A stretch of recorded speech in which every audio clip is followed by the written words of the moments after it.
Opening weekend of the Premier League season and there are injuries galore. It's not something I wanted to be saying, obviously, but here we are. De Bruyne is out, Mings is out, Jurrien Timber is out for Arsenal and it's not looking good. Should Arsenal be worried? Let's take a look. The first game of the Premier League started with Arsenal beating Nottingham Forest 2-1 at the Emirates. It was all going quite smoothly. I mean, it was a controlled game. Maybe we could have been more ruthless, sure, but I don't think we were that stressed. I mean, some fans may have been stressed when it went 2-1. They didn't really do too much after that. It was just a counter-attack. It is what it is. But we saw late in the first half, Jurrien Timber did go down. He looked like he was holding his calf, maybe like just behind his knee. So that obviously got a lot of fans online a bit worried. Like, take him off at halftime. If it's anything, just take him off. And then, to everyone's surprise, he came on in the second half. And within 5 minutes, he was already down, holding his leg again. And he had to be substituted off for Tomiyasu. Now, it's a nightmare because for fans, I mean, I'm sure like Timber was probably like, I'm fine, I want to go out and play.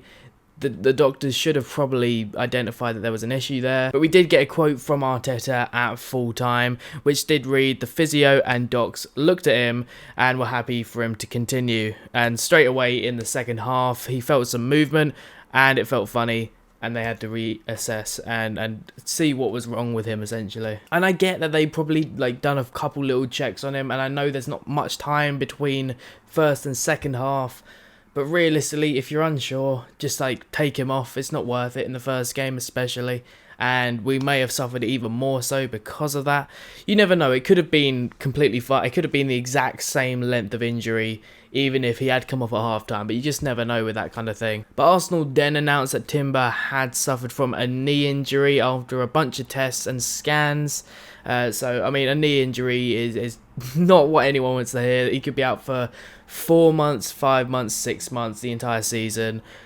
Fingers crossed we do see him again this season. I mean, it would be a massive shame for not only the fans who want to see him, the manager, the squad, and Timber. I mean, he loves Arsenal, it seems, and was really, really looking forward to playing in the Premier League, the Champions League, and just like carrying us forward because he's been such a star and he's been touted one of the best summer signings by a lot of Arsenal fans because of just the impact. I don't think people expected him to be as good as he is. So, yeah, it's a big blow. But where do we go from here? Do we go back into the market? Do we just try and risk it and go all the way until Timber's back with the squad we have? What do you guys think? It was quite ironic because I mentioned it in the last video on this channel that Timber was brilliant because he was squad depth for our injury-prone fullbacks, Zinchenko, Tomiyasu and Tierney. And lo and behold, 1 game in and he is already injured for most of the season. So, brilliant Arsenal. It seems we have a bit of a curse when it comes to fullbacks and that does scare me a little bit. But I do think if these guys can keep fit, which is a massive if, they're more than capable of taking us forward. Let's go through like the names that we have in the squad. Obviously, we have Tomiyasu who came on for Jurrien Timber in the 50th minute, and I think he played fine. Obviously, he's a lot more defensive, wins a lot of aerial duels. He's just a very solid option. He'll do a job for you. But I think people forget as well, when we signed Tommy, he was unbelievable. Like, we played him at right back, and he was just phenomenal all throughout until he got injured, and then he's been a bit on and off. Like, we haven't seen him for prolonged periods. But he was brilliant. He was essentially how we were feeling about Timber now. But back then, he was unbelievable, a lot better than people thought. So again, he could do a brilliant job if he can stay fit. But he doesn't really attack as much as Jurrien Timber does. That would be the only downside. Not to say he can't, but he doesn't do that inverted role that we know Zinchenko and Jurrien can do. But that brings me to Zinchenko, actually. Obviously, he played in the game for Ukraine just like a week ago or so, and he had a few minutes there. He said that he would be like a couple weeks from then, so I assume he'd be a couple weeks now, maybe a week. So he could actually be back very, very soon, which would be a massive, massive boost after this injury. And I think he just slots straight back into left back, does the inverted role, doesn't change the system that we're already currently doing, and it would just be a lot easier for the rest of the team to kind of grasp that. Now, the club is still unsure about Jurrien Timber. Will he stay? Will he go? I personally would love him to stay. I think he's a solid squad player. I could see him starting, to be honest. I think he is good enough. I think he's probably the most well-rounded of our fullbacks. Maybe barring Ben White, who I just think is the most consistent player in the squad, to be honest. But I just think Jurrien Timber, try and keep him.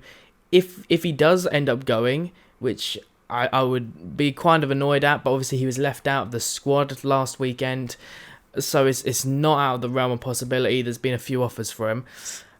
Then we have to go into the market, I think. I think losing Timber and Tierney, you're just going to shoot yourself in the foot. But then it's like, do you go for another signing now? Will that affect if we wanted to try and get another forward player, which I know we've been linked to players like Kudus from Ajax.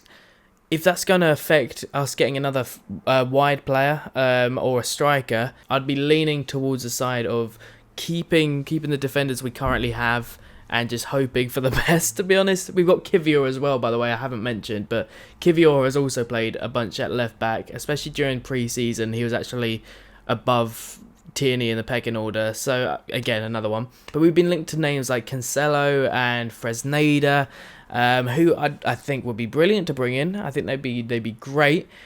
But again, how much budget are we going to use on these guys, and how much would we have left over for another attacking option? I think we do still need cover for Saka. I think that's one of the big areas where you need that depth. We've got depth for Ramsdale, we need depth for Saka. But overall, in my opinion, I think Arsenal can cope without Jurrien Timber. It is a huge blow, though, because he's just so confident on the ball. His positional awareness is phenomenal. And he carries and like lifts the team going forward. He's like a perfect link between like the defense and the midfield, and then like kind of goes into the attack as well. So he's a brilliant player. We've seen a lot of him in pre-season, and hopefully he should still have a big part to play later on this season. Fingers crossed we see him again, and hopefully we'll see him very soon. Well, not very soon, but you know what I mean. But yeah, let's just pray for no more major injuries, because it is getting mental right now. I mean, you're seeing De Bruyne out, and you're seeing Mings out. You're seeing Buendia out. There's just so many long-term injuries. The women's game is ridiculous with ACLs at the moment. I don't know what they're going to do about it. Obviously, we've got a lot longer games now, which I'm all for.